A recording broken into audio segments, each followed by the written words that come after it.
ঝড় বৃষ্টির সকালে ঘরে বাইরে দুটোই খুব ভালো করে পরিষ্কার করলাম। মধ্যবিত্ত সংসারে একটু বসে থাকার কোনো উপায় নেই। রাধে রাধে বন্ধুরা, কেমন আছো তোমরা সবাই? আশা করি ভীষণ ভালো আছো, আমরাও খুব ভালো আছি।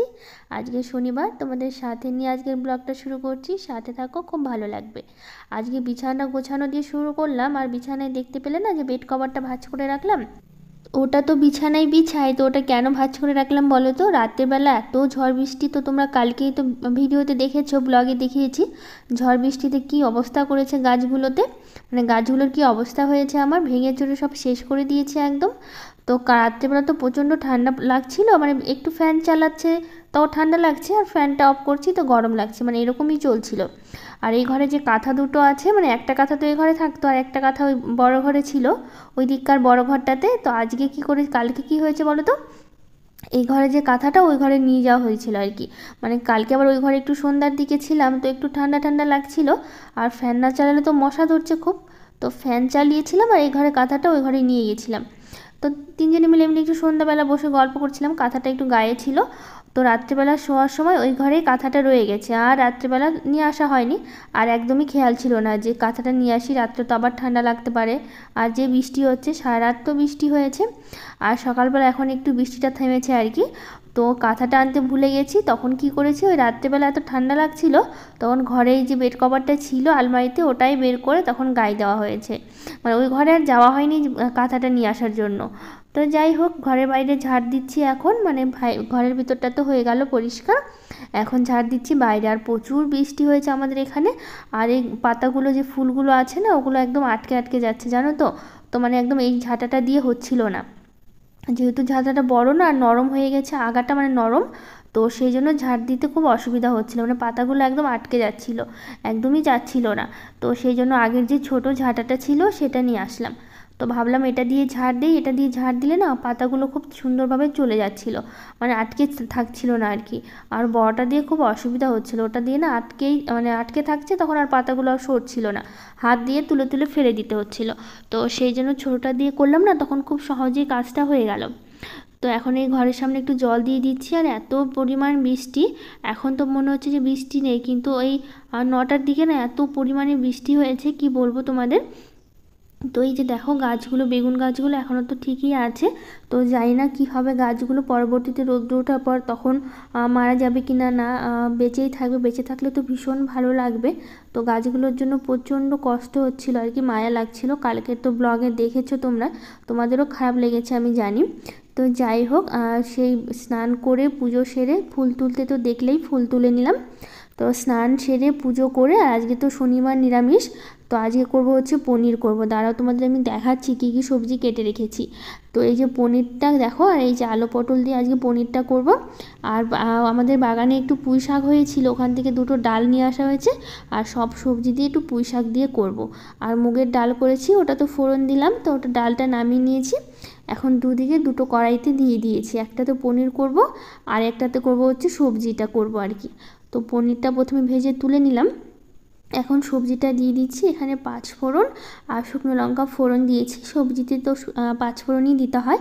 তো সব সবজিগুলো দিয়ে একটু লবণ হলুদ দিয়ে একটু ভাজা ভাজা করে নেব।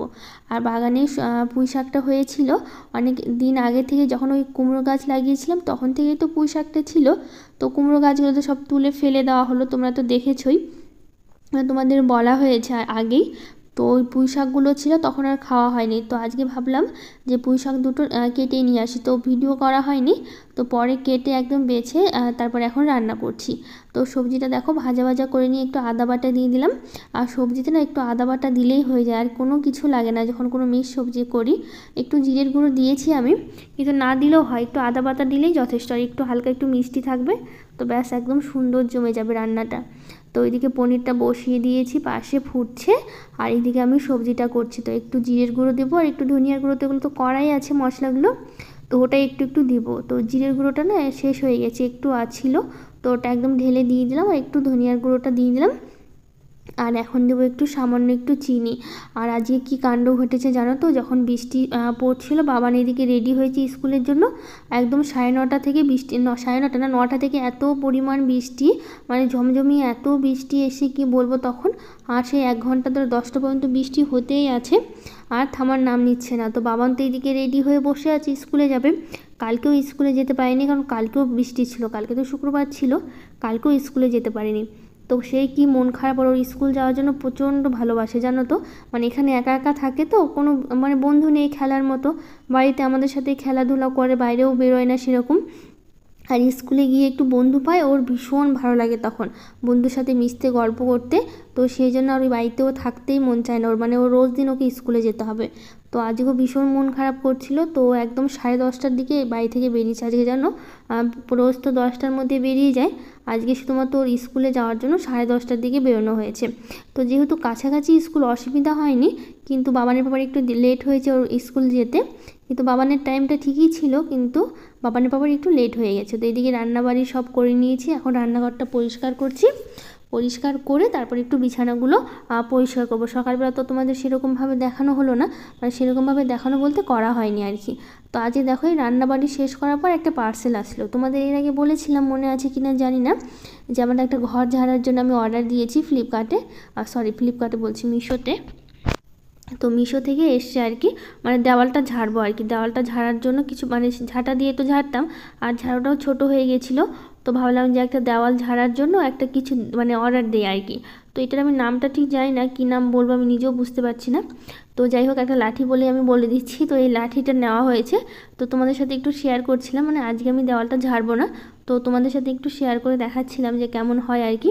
তো বেশ ভালো আর কি, মানে কাজের আর কি জিনিসটা নেওয়া হয়েছে। তো দেওয়ালগুলোতে একটু ধুলো পড়ে, তো সেটা একটু ভালো করে ঝাড়া যাবে, আর ঝুলগুলো একটু থাকে সেটাও পরিষ্কার হয়ে যাবে। আর এই ঘরে কালকেও সন্ধ্যাবেলা চালানো হয়েছিল ল্যাপটপ। তো ল্যাপটপ চালানোর পর রাত্রেবেলা এখানে একটু সিনেমা দেখা হচ্ছিলো আর কি, তিনজনে মিলে দেখছিলাম এই ছোটো ঘরে। আসলে এই ঘরগুলো তো সেরকম থাকা হয় না, তো ওই কখনও একটু কাজের জন্য আর কি একটু ল্যাপটপ চালালাম বা বসে একটু গল্প করলাম সন্ধ্যাবেলা। তো তখন এই ঘরগুলো ব্যবহার করা হয়, ওই ঘরটা আর এই ঘরটা আর কি। আর আমরা যে রুমটা থাকি সারাদিন বেশিরভাগ ওই রুমটাতে থাকা হয় আর কি, মানে সারাদিন ওই রুমেই থাকি। এগুলো রুমে খুব কম আসা হয় আর কি দরকার ছাড়া। আর কখন একটু ল্যাপটপে কাজ করলাম বা মানে একটু সিনেমার কিছু দেখলাম, তখন আর কি ল্যাপটপ নিয়ে একটু বিছানায় বসি, যেহেতু এগুলো ঘরে থাকে। আর ছোটো ঘরের বালিশটা দেখো এই ঘরে চলে আসছে। তো এই যে দেখো দুটো কাঁথা, দুটো বললাম না এই ঘরে ছিল, এই যে এই ঘরেই আছে দেখতে পাচ্ছ। তো এই ঘরেই ছিল, আর তখন তার জন্য ওই বেড কভারটা রাত্রিবেলা গায়ে দেওয়া হয়েছে। এই ঘরের আসা হয়নি কাঁথা দুটো নেওয়ার জন্য। তো বিছানাটা ঝাড় দিতে দিতে কিছু দিদিভাইয়ের কমেন্টগুলো পড়ে নিই। তো মামনি ব্যাপারী দিয়ে দিদিভাই বলেছে, আমার ছেলের নামও বাবান, আর আমার তো দারুণ লাগে তোমার ভিডিও দেখতেও তাই। তো তোমার ছেলের নামও বাবান, ভীষণ ভালো লাগলো এত সুন্দর কমেন্ট করার জন্য। আর রূপা দাস বোন বলেছে, দিদি তোমার ব্লগ আমি দেখি দিদি, রোজ দেখি, তোমার ব্লগে এসে বসে থাকি, তাড়াতাড়ি করে ঘরের কাজ করে নেই জানো দিদি, আমার দুটো ছোট বেবি আছে, আমি তোমার ব্লগ দেখতে দেখতে ঘরের কাজ করি, তাতে আমি ভালো একটা এনার্জি পাই।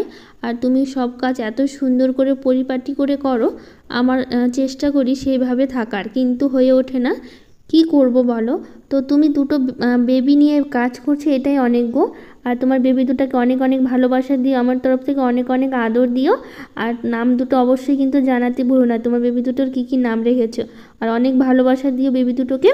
আর তুমি যে কাজ করছো, আমার কাজ দেখে তোমার ভালো লাগছে, এটাই অনেক গো। শুনে আমার ভীষণ ভালো লাগলো কমেন্টটা পড়ে, সত্যি বলছি মন ভরে গেল। তো যাই হোক, আজকের ব্লগটা আর বড় করবো না, এখানেই শেষ করবো। ভালো লাগলে একটা লাইক শেয়ার কমেন্ট করে দিও, আর আমার চ্যানেলকে সাবস্ক্রাইব করে দিও।